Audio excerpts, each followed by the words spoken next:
Shall we have a drink? Take the edge off?" "Sure." She watched as he poured the wine, knowing nothing could take the edge off the vibrations rolling through her. His chest and arms had thickened over the years, and when he handed her the glass he kept a hold of it, his eyes never leaving hers. The seconds ticked away, desire burning between them like fire sizzling up the wick of a candle. "Feel that?" His eyes narrowed, darkened.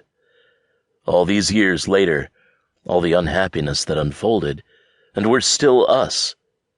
"Yes." The breathiness of her voice surprised her. This was how it had been with Cooper, like their bodies knew before their brains did that they needed to be together. The first time she'd seen him, she'd been unable to look away. She'd lied to Tegan.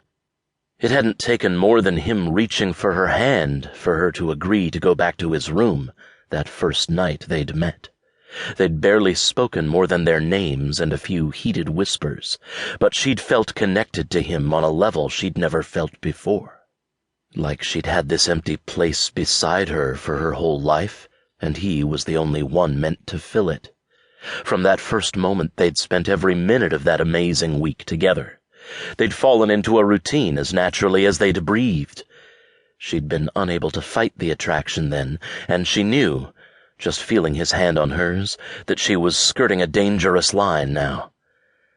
Her pulse quickened as she stepped closer to him, unwilling to resist the invitation. His hand slid to the nape of her neck, and she closed her eyes for a second, reveling in the familiarity and thrill his touch had always brought.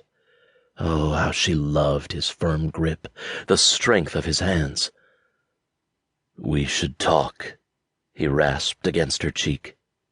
She felt the air pulsing in the space between them, felt the heat of his body warming her from head to toe. Unable to think past the feel of him, she managed to whisper, "Yes." His hand slid down her arm, leaving a burning trail of goosebumps. He took her hand and led her to the chairs by the table beneath the window. The twitching in his jaw as he lowered her to a chair indicated that he was trying to keep himself under control, because if he weren't, he'd have led her to the bed. Lord, she was in big trouble, because she wished he had. She sank down to the hard wooden chair, watching as he pulled his chair so close his knee slid between hers. The grazing of their thighs sent a bolt of lust between her legs, short-circuiting her brain. He sipped his wine, then set the glass on the table and took her glass from her hands and set that aside, too. She'd forgotten she was holding it. His eyes moved over her face, lingering around her eyes, then lowered to her mouth. She trapped her lip again, and he smiled with a huff of air, a soft laugh that tugged at her memories. She loved his laugh, and when he closed his eyes for a beat and licked his lips, she recognized that too. He did that when he was overcome with desire and needed to regain control. Dropping her eyes to the impressive bulge straining beneath his zipper, she saw that her memory had served her well, and it sent a shiver of arousal through her, knowing that she still had the same effect on him. When he met her gaze, he whispered, "God, I've missed you. You're even more beautiful than I remembered, Cici." The endearment made her insides melt. She leaned closer.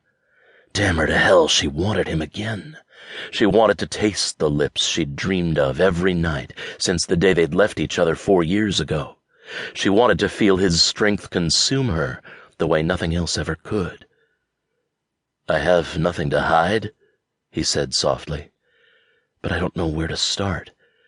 I've been lost since the attack, moving through life on the wings of every minute without feeling anything beyond hurt and anger. Then Jackson got engaged, and I finally came out from under the numbness of it all, and all I wanted was you, Cici.